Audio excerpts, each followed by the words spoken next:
bienvenue à tout le monde. Merci pour votre présence sur cet atelier Transition ESSEC Alumni. 1 heure pour comprendre l'éco-conception et l'analyse cycle de vie produit avec Alain Risbourg, qui est exec MBA 2000. Donc, je remercie Alain et lui passe la main. Et encore merci à tous.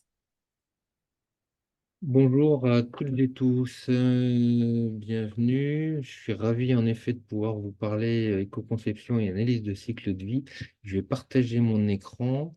Alors c'est un sujet qui est riche, donc j'espère pouvoir néanmoins, dans un format qui est relativement court, donc vous passer les principales informations. Je me tiens ensuite à votre disposition si vous avez des questions complémentaires ou autres.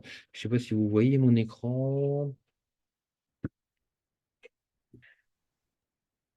C'est Et, parfait en tout et- cas. et donc l'objectif, voilà, c'est de garder un peu de temps à la fin de notre échange pour répondre aux quelques questions que vous pourriez avoir. Et si j'ai pas le temps, j'y répondrai dans un deuxième temps. Voilà, donc l'objectif, c'est de pouvoir parler éco-conception et analyse de cycle de vie. Alors, je précise deux produits. Nous faisons également d'analyse de cycle de vie et de l'éco-conception de services numériques. Les méthodes sont assez les mêmes, sont assez proches. Mais comme on discutait avec Sounia, je pense que le mieux est d'aborder le sujet de l'éco-conception et d'analyse de cycle de vie de services numériques à l'occasion d'un futur atelier transition. Donc, je n'en parlerai pas ici, mais bien entendu, si vous avez des questions plus particulièrement sur les services numériques, n'hésitez pas à me les poser, j'y répondrai dans un deuxième temps. Alors, voilà, juste pour me présenter, donc je suis le fondateur d'un cabinet conseil RSE et transition écologique. Donc, on fait du bilan carbone notamment, de l'accompagnement à des marches RSE Bicorp par exemple. Et puis, donc, on travaille sur l'amélioration de la performance environnementale de produits ou de services numériques, donc en s'appuyant sur l'éco-conception. Je suis aussi l'auteur d'un MOOC. Engagez-vous dans la transition écologique qui est disponible sur Open Classroom. Et puis j'étais l'animateur d'un atelier transition sur le bilan carbone qui est disponible, je pense, en replay, si ces sujets-là vous intéressent également.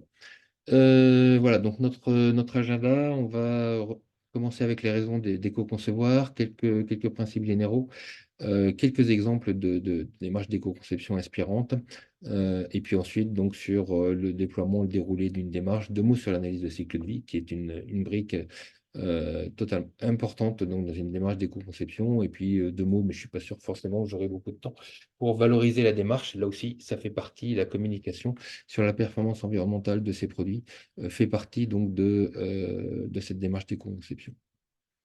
Alors, les bonnes raisons d'éco-concevoir, voilà, elles sont multiples. Bien entendu, la première raison, c'est de pouvoir répondre aux enjeux environnementaux. Donc, de réduire typiquement la pollution ou la contribution au réchauffement climatique de ces produits, préserver les ressources naturelles, préserver la biodiversité, réduire les déchets. Donc là, on n'est pas uniquement sur du climat, on voit bien qu'on va travailler sur de multiples critères et quelque part répondre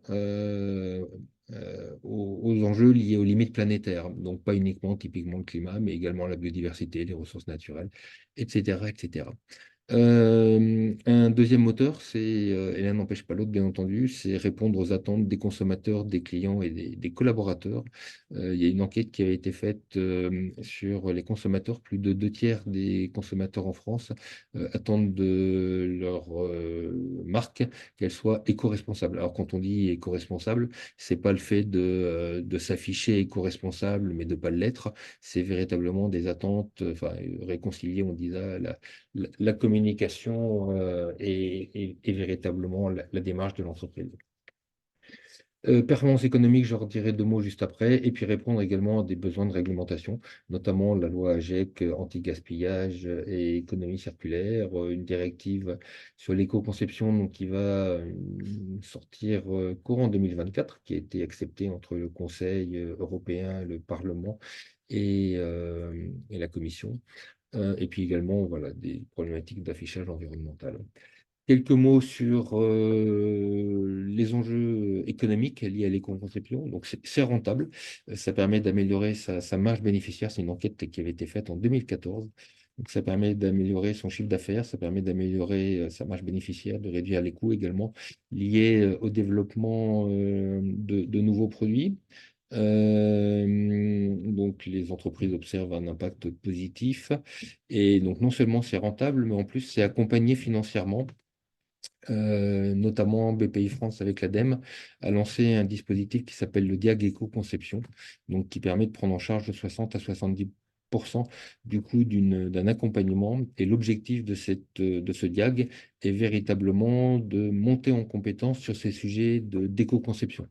Donc voilà, c'est le premier objectif, c'est se former, sensibiliser, se former à l'éco-conception et réaliser sur la base d'un produit une première démarche d'éco-conception, comme je vais vous la présenter là dans les prochaines minutes. Et puis sur des projets d'études ou autres un peu plus complexes ou autres, il y a l'ADEME a également des aides complémentaires, donc complémentaires après cette première étape au travers de BPI France. Alors, qu'est-ce qu'on entend par l'éco-conception? Tout d'abord, voilà, c'est une approche méthodique qui prend en considération les aspects environnementaux dans le processus de conception et de développement d'un produit ou d'un service numérique, mais encore une fois, je parlerai uniquement de produit, dans le but de réduire les impacts environnementaux négatifs de ce produit tout au long du cycle de vie, donc de ce produit ou d'un service. Donc là, on voit apparaître sur le schéma à gauche que on part à l'extraction matière, à l'extraction de ressources naturelles et énergie. Ça passe par l'étape de la fabrication du produit, son transport, son utilisation par, disons, le consommateur ou l'entreprise qui utilise le produit et sa fin de vie. Donc la démarche d'éco-conception en cycle de vie, c'est l'ensemble de ces étapes. À la différence, par exemple, d'un bilan carbone, une analyse d'éco-conception, on est multicritères et multi-étapes. Donc, multicritères, on voit là des critères d'impact qui sont pardon, très, très nombreux. Ils vont de l'acidification des océans, l'effet de serre, là, c'est le carbone, la consommation d'énergie non renouvelable, la consommation d'eau, etc. Donc, ça, ce sont les critères d'impact, et ça tout au long du cycle de vie. Et l'objectif, bien entendu, quand on travaille pour réduire ces impacts tout au long du cycle de vie, il peut s'avérer que on va réduire un impact, par exemple, sur une étape du cycle de vie, donc par exemple sur l'étape d'utilisation du produit, on va avoir une réduction importante donc, de ces impacts, mais qui va néanmoins contribuer à l'augmentation des impacts, par exemple, sur les autres étapes du cycle de vie. Donc l'objectif de cette démarche d'éco-conception, c'est d'éviter au maximum les transferts d'impact entre les étapes du cycle de vie, mais également entre les indicateurs d'impact. Euh, donc ça, c'est quelque chose d'extrêmement important et les outils sur lesquels on va s'appuyer visent à limiter ces transferts d'impact. Enfin, donc, l'éco-conception, c'est une approche de compromis. Donc, entre d'un côté les priorités et les contraintes du projet, on est vraiment toujours dans le développement d'un nouveau produit et donc avec les contraintes habituelles de coûts, de gestion des risques, de maturité des technologies, d'atteinte client, voilà, tous les éléments qui rentrent en compte quand on conçoit un nouveau produit et on prend en compte une dimension supplémentaire qui est la dimension environnementale, donc en plus des autres dimensions. Donc voilà, donc l'éco-conception, c'est une approche de compromis donc entre ces contraintes projet et les priorités et l'environnement. Et c'est surtout pour les entreprises une véritable opportunité d'innovation produit. Et comme on l'a vu tout à l'heure, de répondre aux attentes du marché et d'augmenter, de développer son chiffre d'affaires. Et donc, voilà, c'est une démarche également itérative, donc avec un certain nombre d'étapes sur lesquelles je reviendrai. Et voilà, une fois qu'on a fini, par exemple, un premier cycle, eh bien, rien n'interdit de d'éco-concevoir la génération suivante de produits et donc d'itérer une boucle de plus.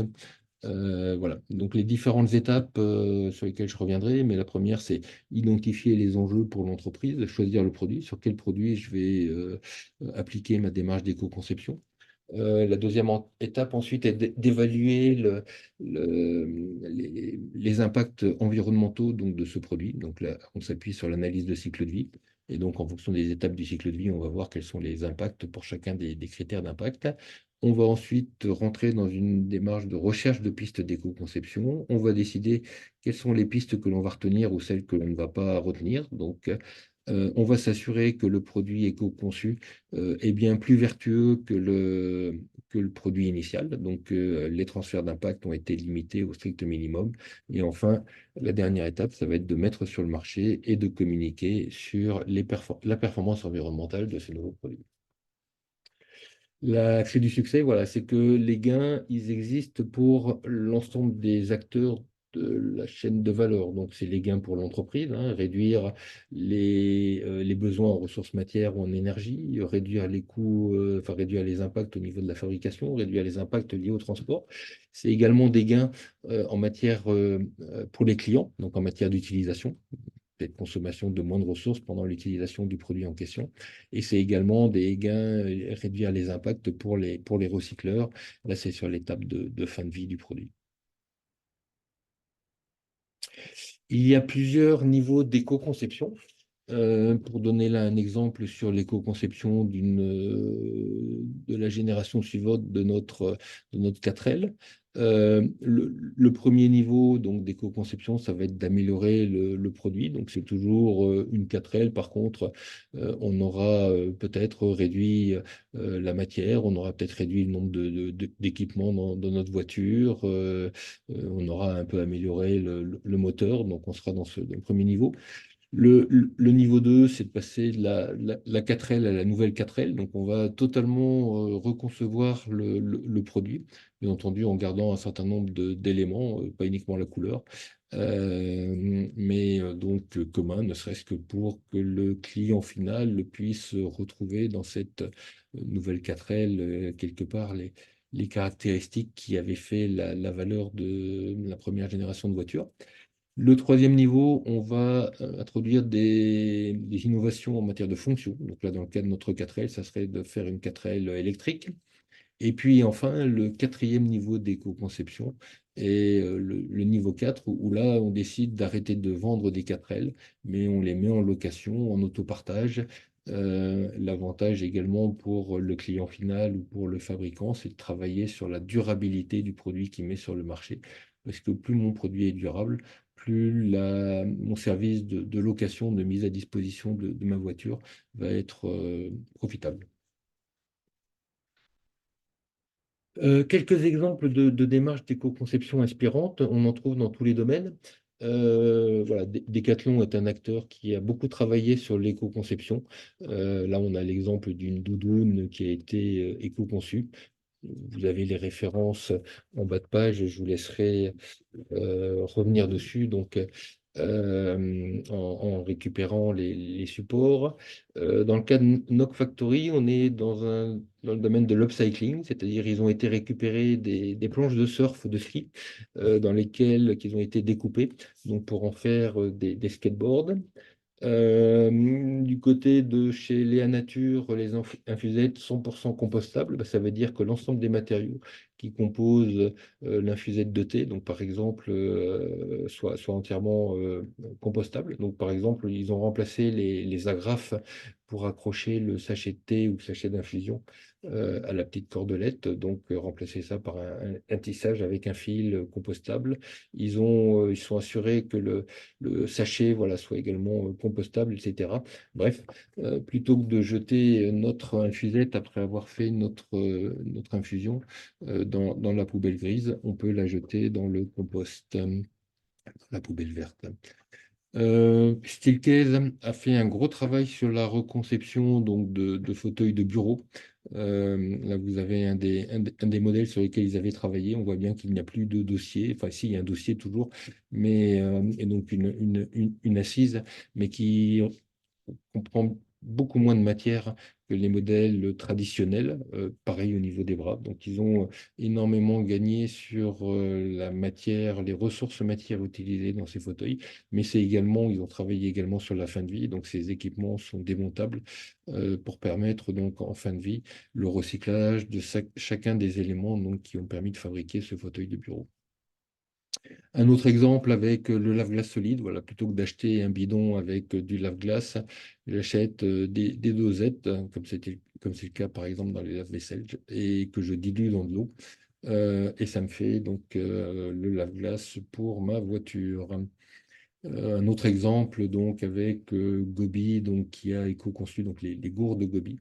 Donc ils ont conçu voilà une gourde qui soit réutilisable, qui utilise peu de ressources matières, voilà, qui a un certain nombre d'avantages par rapport aux gourdes traditionnelles et on constate aujourd'hui la place que les Gobi peuvent avoir dans les environnements de bureau.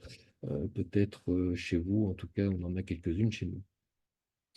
D'autres exemples dans le domaine donc, du surf, là c'est les planches de surf donc, qui sont faites à partir de matériaux biosourcés, et donc, ce qui facilite la recyclabilité. Alstom a travaillé sur des plateformes numériques donc éco-conçues et qui puissent s'appliquer à plusieurs générations de trains.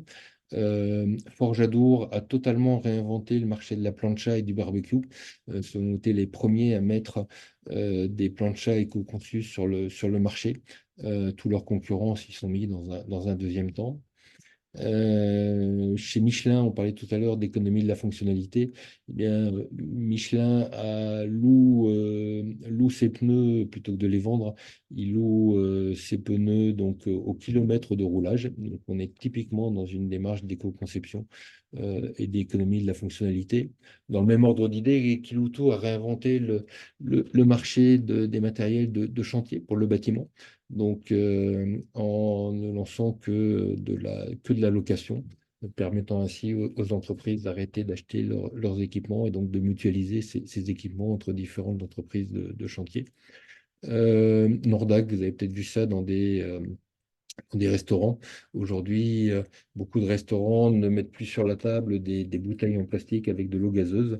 Ils ont une machine donc, dans laquelle, enfin, qui génère de l'eau gazeuse à partir de l'eau du robinet et donc qui est mise sur la table au travers enfin, à l'aide de contenants en verre.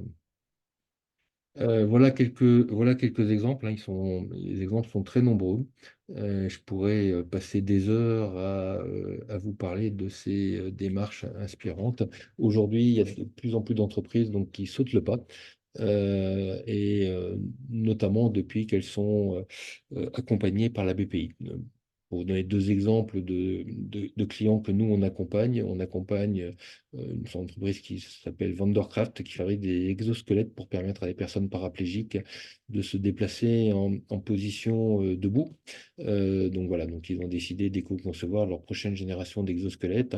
On accompagne également un fabricant de fenêtres de menuiserie, donc dans un nouveau concept pour faire des menuiseries qui soient démontables, recyclables, transformables. Voilà, et donc ça, grâce à la démarche d'éco-conception qu'ils sont en train de mettre en œuvre.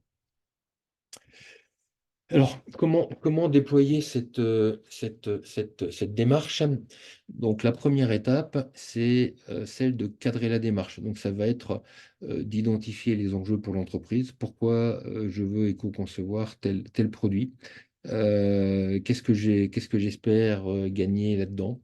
Et cette démarche donc d'identification des enjeux va me permettre de choisir un produit. Donc voilà, donc pour travailler là-dessus, c'est voilà, quelles sont les opportunités auxquelles je veux répondre. Ça peut être des opportunités de marché, donc fidéliser mes clients ou les satisfaire, développer de nouveaux segments de marché.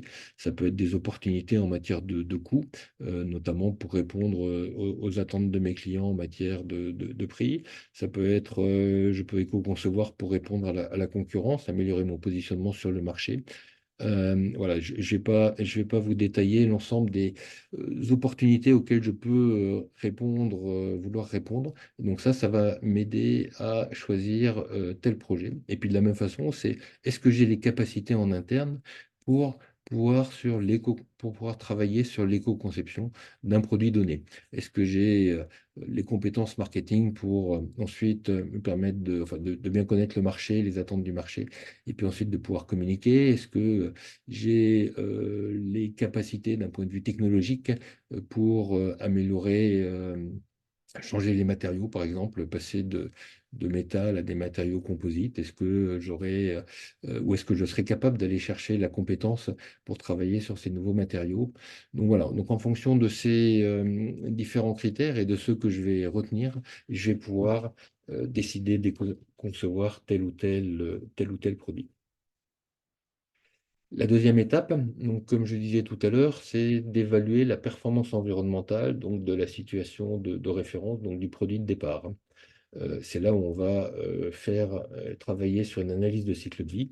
Donc, j'en redirai un mot un tout petit peu plus tard, mais l'analyse de cycle de vie, donc c'est une méthode d'évaluation qui va permettre de quantifier les impacts environnementaux d'un produit, que ce soit un bien manufacturé, comme je disais tout à l'heure, ça peut aussi être un service, un système de production ou un service numérique.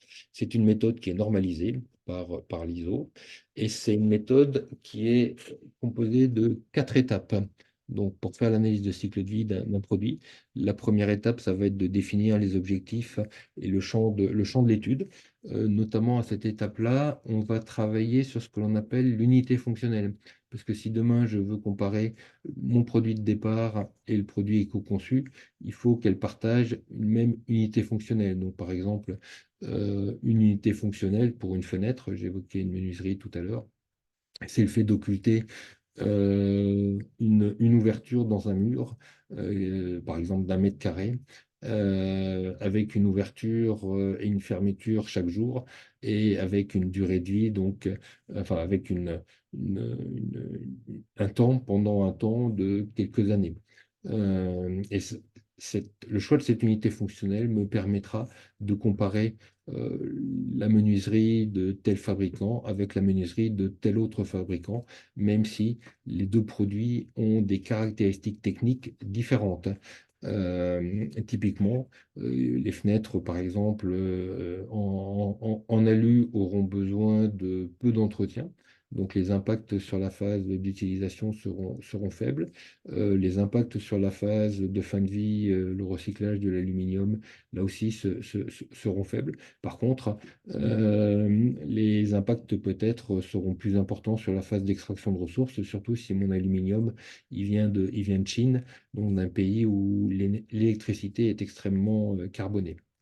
Et donc cette fenêtre en alu comparée avec une fenêtre en bois, par exemple, eh bien, là, les ressources matières et le transport pour acheminer les ressources matières seront certainement plus faibles que ma fenêtre en alu. Par contre, pendant la durée de vie, là où l'alu va durer, disons, 30 ans, ma fenêtre en bois, elle durera peut-être un peu moins longtemps. Il faudra peut-être que pour son entretien, je refasse la peinture périodiquement, toutes les quelques années.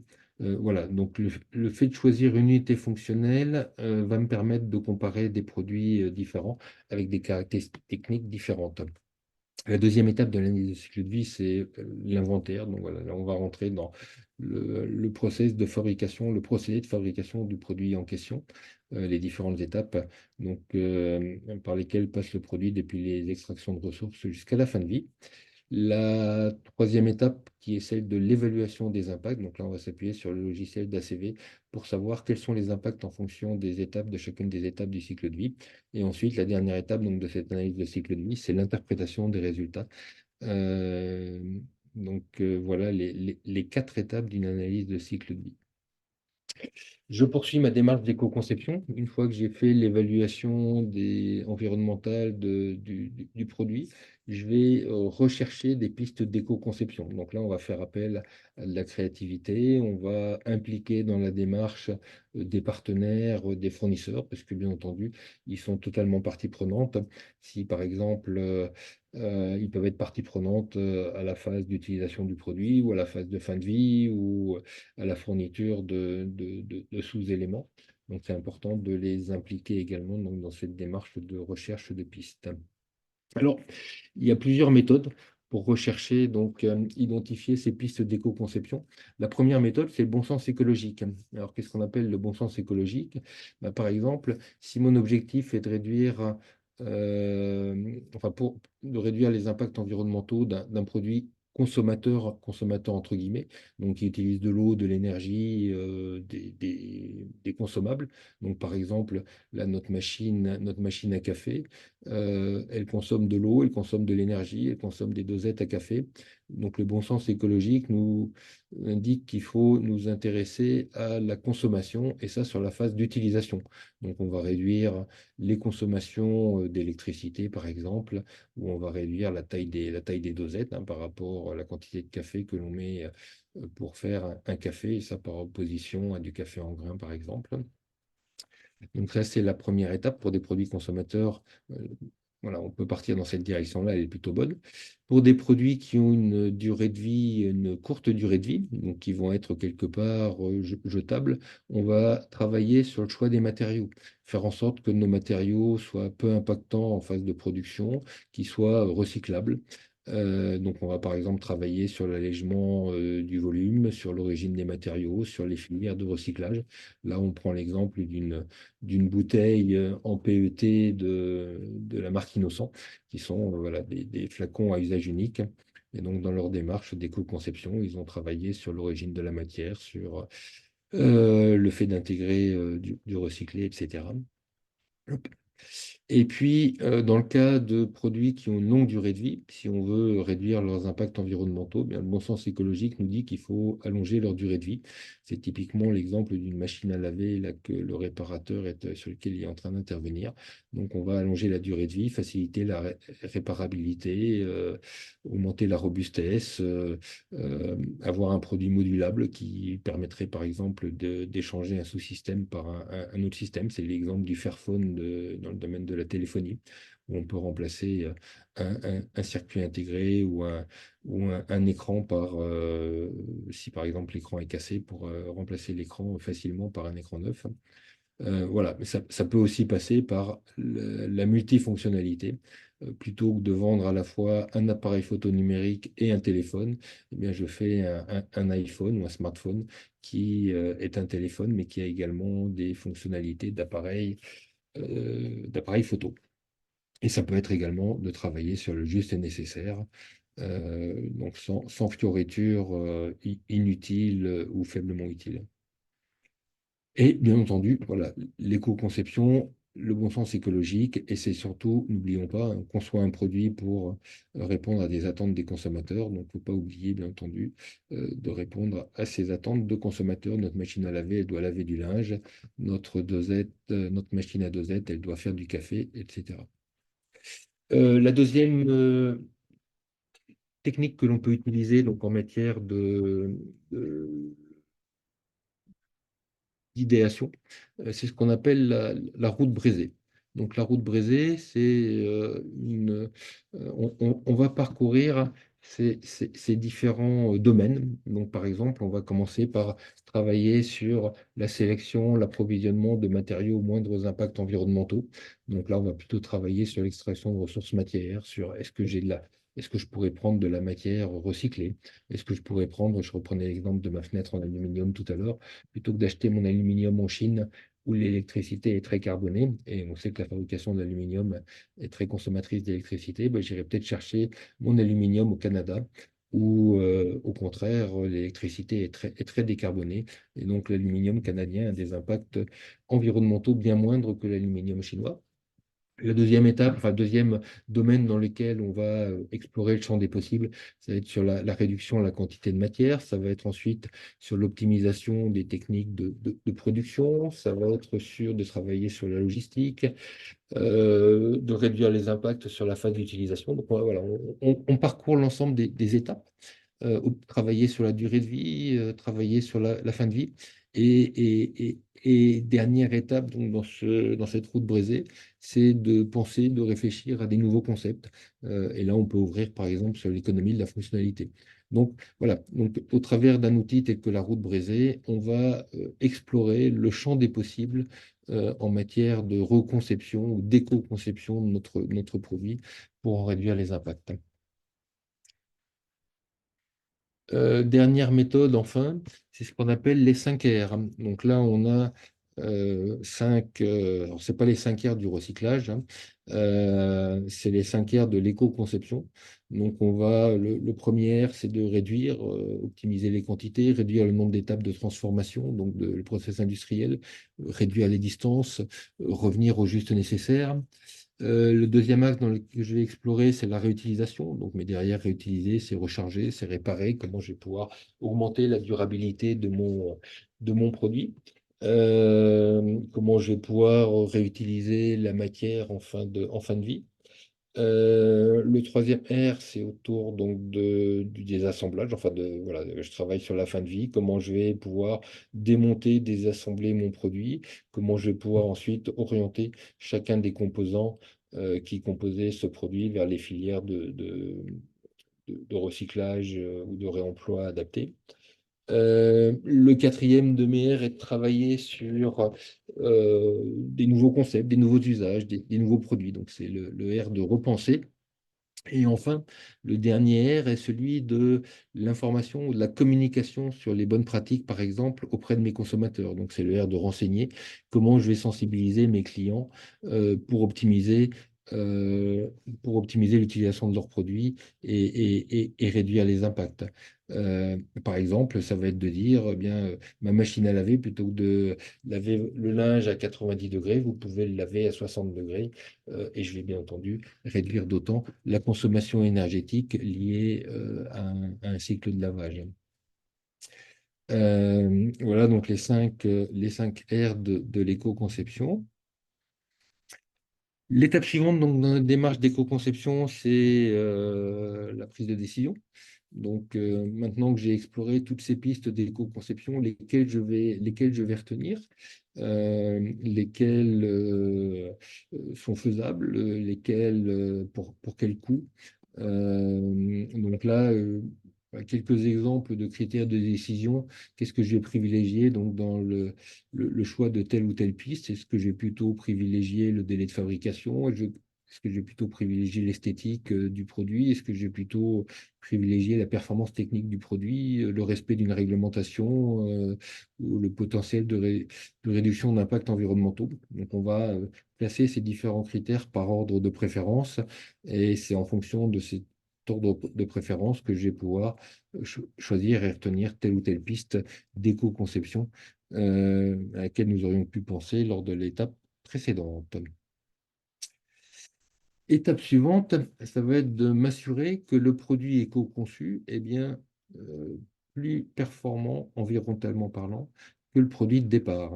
Donc, si vous vous souvenez ce que je disais au départ, l'objectif, c'est de réduire au maximum les transferts d'impact. On en a toujours quelques-uns, mais c'est s'assurer que globalement, quel que soit l'impact et quelle que soit l'étape du cycle de vie, eh bien, globalement, notre produit soit plus vertueux et moins impactant. Dernière étape, et je reviendrai dessus en fin de ma présentation, juste avant de prendre les questions, ça va être de communiquer, d'informer les clients sur comment utiliser le produit, sur le fait que celui-ci soit éco-conçu, sur comment faire quand arrive en fin de vie. Est-ce que je le mets dans la poubelle grise ou est-ce que je suis capable de le mettre dans la poubelle de tri, par exemple. Voilà. Donc, tout ça, ça fait totalement partie donc, de la démarche d'éco-conception pour quand on met le produit sur le marché. Voilà, donc en synthèse, éco-concevoir, c'est à la fois benchmarker, analyser, imaginer, sélectionner donc des pistes d'action, réaliser. Donc là, on est dans la conception, le nouveau procédé, etc. C'est communiquer. Et n'oublions pas, c'est une démarche itérative. Donc on va également capitaliser sur ce que l'on a pu apprendre et ce que l'on pourra réutiliser lors des cycles suivants d'éco-conception du produit en question. Euh, en synthèse sur cette démarche, pour réussir donc cette démarche, il y a un certain nombre de critères qui sont importants. Premier d'entre eux, c'est d'avoir mis autour de la table l'ensemble des compétences, donc le marketing, le produit, l'environnement, les fournisseurs, etc. Donc la synergie des compétences, elle est extrêmement importante. C'est d'avoir, comme dans tout projet stratégique, un soutien actif de la direction. C'est s'entourer d'une équipe qui soit interservice et motivée. Mais ce type de projet est particulièrement motivant, donc ça ne devrait pas être trop difficile. C'est bien entendu d'avoir choisi stratégiquement le premier produit sur quel produit je vais monter en compétence. C'est typiquement l'objet du dialogue éco-conception de BPI France que j'évoquais tout à l'heure. Je vais bien analyser les opportunités marché et les capacités internes, ce que je partageais tout à l'heure. Je vais sensibiliser, bien entendu, l'ensemble des collaborateurs de l'entreprise à l'éco-conception et je vais dimensionner le projet en fonction des enjeux. Et puis, bien entendu, je vais avoir une communication qui soit cohérente avec cette démarche d'éco-conception. Deux mots sur la CV. J'ai évoqué tout à l'heure donc les différentes étapes de l'analyse de cycle de vie. Pourquoi on fait une analyse de cycle de vie, ou tout au moins quels sont les éléments sous-jacents? Bah, tout simplement, chaque produit qui est fabriqué en fonction de ces différentes étapes, eh bien, il consomme de l'énergie, de l'eau, de la matière, des espaces naturels éventuellement pour faire pousser cette matière ou extraire la matière des sols. Donc, chaque produit ensuite, ou système, ou procédé, ou service numérique, passe par ces étapes-là dont on a déjà parlé. Et donc, ce procédé, enfin, au travers de chacune des étapes, notre produit, il va avoir des impacts. Donc, des consommations d'énergie, de l'eau, des impacts sur le climat, etc. Et donc, des impacts environnementaux. Voilà, notre analyse de cycle de vie, elle va viser, en prenant en compte tout ce qui est consommé par le produit et tout ce qui sort donc, de notre process de fabrication à chacune étape, de mesurer les impacts environnementaux.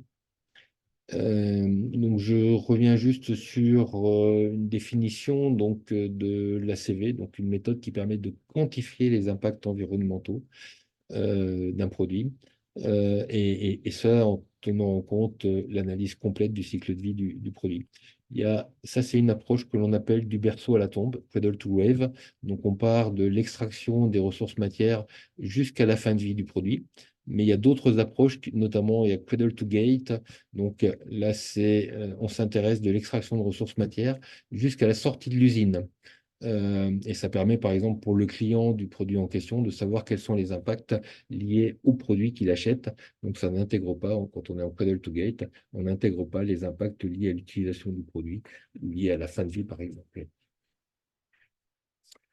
Comme je disais, voilà, chacun des impacts qu'on va mesurer cause des dommages. Donc, si je prends par exemple l'acidification aquatique, l'occupation du sol, le réchauffement climatique, tous ces impacts-là contribuent à la perte de la biodiversité. Donc, les indicateurs orientés problème, ils sont plutôt à destination de l'entreprise qui éco-conçoit son produit, alors que les indicateurs orientés dommages, ils sont plutôt à destination des décideurs, des élus qui vont mettre en place une politique, par exemple, publique. Donc, les différentes applications de la CV, bah, la première, c'est faire de l'éco-conception. Voilà, je vais choisir des matériaux, des emballages, etc. La deuxième utilisation de l'analyse de cycle de vie, c'est pour améliorer, faire avancer l'état des connaissances lors d'enjeux importants. Donc ça, c'est pour pouvoir élaborer des politiques publiques, euh, pour pouvoir prendre une décision industrielle importante, hein, développer telle nouvelle technologie sur le territoire français, attirer des usines dans le domaine des batteries, etc., ou pour pouvoir faire du lobbying. Je veux J'ai un exemple où j'ai fait il n'y a pas longtemps une analyse de cycle de vie pour un dispositif pour gérer l'incontinence urinaire des personnes âgées. Et en face, cet acteur, hein, qui est un acteur américain, a en face de lui le lobby des couches culottes qui peuvent être utilisées donc, dans les EHPAD pour gérer l'incontinence urinaire. Eh bien, voilà, le lobby des couches culottes avait fait des analyses de cycle de vie de son côté pour montrer, mettre en avant les avantages environnementaux de la couche culotte. L'industriel que j'ai accompagné, lui, a fait une analyse comparative avec une même unité fonctionnelle, en l'occurrence, hein, pour pouvoir comparer.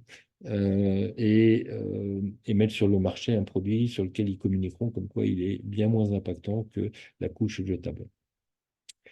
Voilà, donc ça c'est la troisième utilisation de la CV, ça va être de pouvoir communiquer sur les performances environnementales, que ce soit en interne ou en externe vers ses fournisseurs ou vers ses clients. Je remets juste les deux définitions là, mais voilà, la CV c'est un outil au service de la démarche d'éco-conception, on en a parlé. Un exemple d'utilisation de la CV donc dans un projet d'éco-conception, voilà, j'hésite entre, je suis en train d'éco-concevoir un t-shirt. Donc, je dois choisir mes fournisseurs pour mon nouveau produit. Donc, c'est un t-shirt de 250 grammes en coton avec un entrepôt de stockage donc, à Marseille et le coton vient du Kazakhstan. Donc, j'ai deux possibilités et ça, c'est l'analyse de cycle de vie qui me dira s'il faut que je choisisse l'une ou l'autre. La première possibilité, c'est de fabriquer tout et de contrôler ça à Shanghai et puis ensuite d'acheminer le t-shirt de Shanghai en bateau vers l'Europe. Bien entendu, le coton, il aura fallu l'acheminer depuis le Kazakhstan jusqu'à Shanghai. L'autre option, ce serait de fabriquer mon t-shirt en France, de l'envoyer au Maroc pour le contrôle et que celui-ci revienne ensuite en France par bateau et par camion chargé à 100%. Voilà. C'est l'analyse de cycle de vie qui va me dire qu'est-ce qui est plus intéressant d'un point de vue environnemental. Est-ce que c'est l'option numéro un ou est-ce que c'est l'option numéro 2? Dernier élément avant de passer aux questions-réponses, voilà, comment valoriser la démarche? J'ai dit que la communication environnementale faisait totalement partie de l'éco-conception. Donc, depuis mon produit éco-conçu, je vais pouvoir communiquer sur des performances techniques et communiquer sur les impacts environnementaux de mon produit. À partir de ça, je vais décliner un plan marketing, une communication sur l'offre, un support de communication et faire de la publicité. Et l'enjeu est de convaincre donc les cibles de la communication donc les consommateurs, les acheteurs professionnels, par exemple, tout en restant crédibles sur le sujet de l'environnement. Donc, éviter d'être taxé de greenwashing. Donc, quand on communique d'ailleurs sur la performance environnementale d'un produit en autodéclaration, ce que l'on fait très souvent, c'est on confie à un cabinet d'ACV le fait de faire une revue critique, s'assurer que l'ACV qui a été faite initialement a été faite dans les règles de l'art, avec des choix d'unités fonctionnelles ou de performance qui sont réalistes ou le plus proche possible de la réalité. Donc, il y a quatre méthodes de communication environnementale. La première que j'évoquais là il y a un instant, qui est l'autodéclaration. Donc, c'est sous ma propre responsabilité, je communique sur la performance environnementale de mon produit. Et donc, il y a trois autres méthodes. L'affichage environnemental, c'est ce type d'étiquette. On peut penser au Nutri-Score, par exemple, mais ce type d'affichage environnemental est en train d'arriver sur le textile, par exemple. C'est ce que l'on appelle les labels environnementaux. Donc, il y a par exemple au niveau européen, il y a eu un label environnemental sur la chambre d'hôtel. Enfin, sur une nuitée d'hôtel, pardon. Quels sont les impacts environnementaux d'une nuitée en hôtel? Et puis, il y a également ce que l'on appelle les écoprofils. Si vous êtes dans le secteur du bâtiment, vous avez peut-être entendu parler de la base IGNES, qui recense l'ensemble des matériaux du bâtiment et les impacts environnementaux des matériaux du bâtiment. Et ça, c'est utile dans le cadre de la RE 2020. Eh bien, donc la base IGNES, ce sont des écoprofils. Dernier élément pour valoriser sa démarche quand on est en autodéclaration, c'est les 6 critères incontournables. Je ne vais pas vous les détailler, je vous laisserai les lire ou les retrouver dans le support. Et les pièges à éviter. Voilà, c'est extrêmement important pour éviter d'être taxé de greenwashing. Voilà, donc il faut que le produit il soit efficace à l'usage, il soit ait de la pertinence, de l'exactitude de ce que l'on communique, que ce soit vérifiable, que ce soit non trompeur, et d'avoir une communication humble, bien entendu. Je crois que j'ai fini sur ce que je souhaitais vous partager. Donc, à travers de ces quelques transparents, je vais arrêter le partage et je vous propose donc de répondre aux questions que vous pouvez avoir ou que ces quelques transparents ont pu susciter. Je sais. Merci. Merci beaucoup, Alain. Du coup, là, pour l'instant, on n'a qu'une seule question qui est remontée dans le chat. Donc, c'est est-ce qu'il est prévu un changement de réglementation qui prévoit que l'ACV soit désormais systématiquement indiqué, au même titre que le Nutri-Score sur les produits alimentaires? Car pour le moment, cela reste une boîte noire. Donc, c'est un sujet que tu as évoqué dans tes dernières slides, mais je ne sais pas si tu veux rajouter des choses à ce sujet. Voilà, l'affichage, là on est dans l'affichage environnemental, typiquement. Donc, la loi climat et résilience, donc qui est la loi qui est, non pardon, c'est moi, la loi AGEC déjà a défini un certain nombre de secteurs dans lesquels l'affichage environnemental doit être développé. J'évoquais notamment le textile, et donc cette loi AGEC, mais pas uniquement sur le textile, a lancé un certain nombre d'expérimentations pour définir un affichage environnemental, donc pour le textile, mais également pour d'autres types de produits, des produits électroménagers par exemple ou autres. Donc actuellement, voilà, il y a un certain nombre de tests d'expérimentation qui sont en cours, pilotés par l'ADEME et par le ministère, pour définir donc, des méthodes d'affichage environnemental pour un ensemble de secteurs. Dans le cadre du textile, la loi climat et résilience, enfin, les premiers résultats plutôt de l'affichage environnemental pour le textile n'étaient pas concluants. Donc la loi climat et résilience a relancé de nouvelles expérimentations pour trouver des méthodes qui soient plus fidèles quelque part aux impacts environnementaux du textile. Ces impacts environnementaux, un certain nombre d'entre eux remontent au travers de l'analyse de cycle de vie, mais pas tous. Dans l'analyse de cycle de vie, on ne va pas savoir, par exemple, si mon textile est fabriqué de manière éthique, si mon textile utilise un coton bio ou un coton qui respecte un certain nombre de choses. Donc voilà, il y a un certain nombre de critères d'impact qui peuvent être importants pour une catégorie de produits donnés et que la CV ne peut pas remonter. Ça fait partie des limites de la CV. Merci beaucoup, Alain. Du coup, on a d'autres questions qui sont là. Donc, quels sont les types d'acteurs pertinents pour aider une entreprise dans la démarche? Cela dépend-il du secteur, du type de produit, d'autres choses? Alors, entre plusieurs produits matériels, la démarche est vraiment la même. On s'appuie sur des bases de données qui intègrent l'ensemble de ce qu'on appelle des inventaires de cycle de vie. Donc la démarche est la même et il n'est pas indispensable que vous fassiez appel à un cabinet conseil qui ait déjà travaillé sur des produits similaires. Ça peut néanmoins être intéressant parce que ça permettra de comprendre plus rapidement peut-être le type de produit que vous cherchez à éco-concevoir. Mais, euh, euh, mais voilà, c'est pas indispensable. Par contre, si je veux, plutôt que de faire de l'éco-conception d'un service, enfin d'un produit matériel, je veux faire de l'éco-conception de services numériques. Là, on va travailler sur des bases totalement différentes. On va décomposer le service numérique de manière totalement différente de la façon dont on décortique le procédé de fabrication d'un produit. Donc là, il va y avoir des prestataires qui sont différents et qui vont faire appel à des méthodes et des bases de données différentes. Donc là, il vaut mieux s'adresser à un acteur spécialisé pour les services numériques. Merci beaucoup. Prochaine question. Peux-tu nous donner plus de détails sur la directive éco-conception qui arrive, s'il Alors, te plaît? la directive éco-conception, donc l'Union européenne avait déjà sorti un premier niveau de directive, donc il y a quelques années, de mémoire, c'était 2013 ou 2014, quelque chose comme ça. Donc là, il y a une nouvelle directive, enfin une évolution de cette directive plutôt qui va arriver en 2024. Le compromis a eu lieu en décembre dernier, donc entre le Parlement, la Commission et le Conseil. Donc il leur reste juste à mettre ça en musique.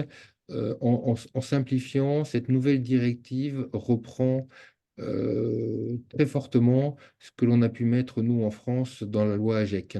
Donc, l'objectif de cette directive, c'est vraiment d'améliorer la durabilité, d'améliorer la recyclabilité, d'améliorer le réemploi des produits qui sont mis sur le marché, comme le fait déjà la loi AGEC. Si vous voulez, je pourrais, En complément donc après cet atelier, je pourrais vous mettre un lien vers la directive en question en cours de finalisation. Merci beaucoup. Prochaine question, est-ce que les impacts environnementaux calculés dans l'ACV incluent le bilan carbone? Alors, il y a deux choses. Oui, dans les critères d'impact d'un produit, on a les émissions carbone. Par contre, attention, le bilan carbone, il s'applique à une organisation. Alors, il est monocritère d'impact, hein, uniquement carbone, et il s'applique à une organisation. Euh, à la différence de l'ACV, l'ACV est multicritère d'impact, donc on s'intéresse au carbone, mais à d'autres impacts, les impacts sur l'eau, les consommations de ressources matières, etc. Et par contre, l'ACV s'applique à un produit. Alors, néanmoins, à la jonction des deux, il y a ce qu'on appelle un bilan carbone produit.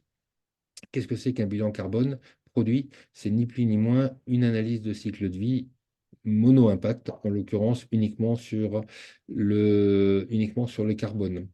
Euh, donc, oui, dans l'ACV, on comptabilise les impacts carbone, mais pas sur les mêmes étapes. Dans une organisation, on ne va pas intégrer un certain nombre de choses que l'on peut calculer, donc quand on réalise une analyse de cycle de vie. Donc il y a un recouvrement partiel, au-delà de l'impact carbone, il y a un recouvrement partiel, uniquement partiel, donc entre un bilan carbone et une analyse de cycle de vie. Merci beaucoup. Prochaine question, les bases de données écoprofil sont-elles suffisamment précises? Oui, les bases de données écoprofil sont tout à fait précises.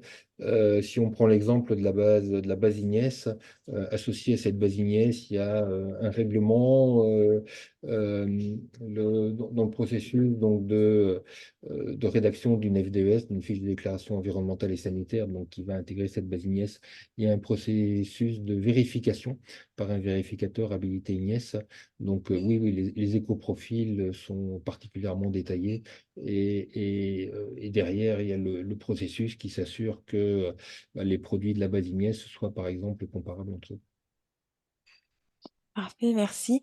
Quel budget, fourchette, pour déployer l'ACV sur un produit, à peu près? Alors, avant de parler du budget de l'ACV, je peux vous donner le budget d'un diag éco-conception.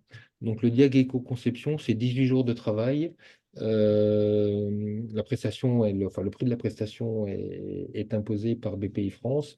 Ça intègre donc ces 18 jours de travail pour 18 000 € et dans lesquels le BPI France prend à sa charge, disons pour une entreprise de petite taille, 70% du coût.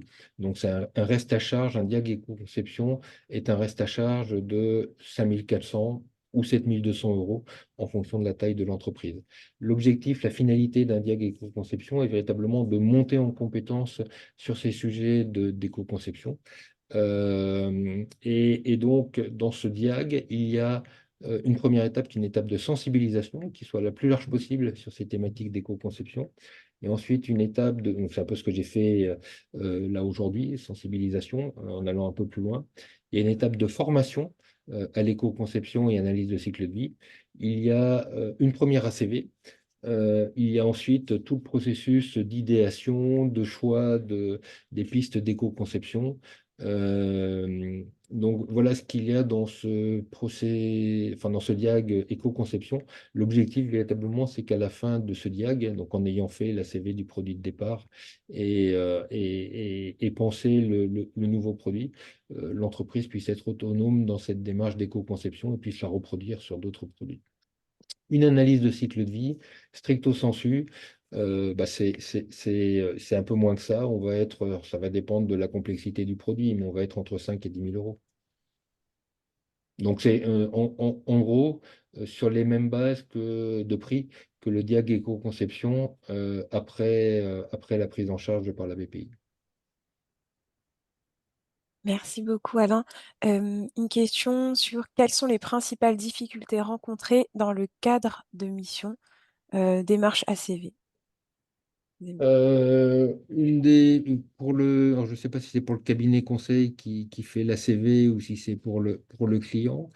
Une des difficultés, c'est de remonter le plus loin possible dans la collecte des données du processus de fabrication du produit. Donc ça nécessite peut-être de récupérer des infos auprès de sous-traitants de rang 1, de sous-traitants de rang 2, de sous-traitants de rang 3. Si je prends l'exemple d'un client qu'on a pu accompagner donc, pour réaliser des fiches de déclaration environnementale et sanitaire, donc pour la base INES, on est remonté jusqu'au fournisseur alors c'est des matériaux isolants pour le bâtiment, dans lequel il y a des fibres de verre et dans lequel il y a des feuilles d'aluminium. On est remonté jusqu'au producteur de l'aluminium et on est remonté jusqu'à la composition de la fibre de verre et la part, par exemple, entre du recyclé et du pas recyclé. Et donc, on est remonté en fait jusqu'au sous-traitant de rang 3, voire dans un cas au sous-traitant de rang 4. Donc, ça, c'est la phase voilà, un peu la plus complexe, c'est avoir toutes les données permettant de décortiquer le process de fabrication, etc.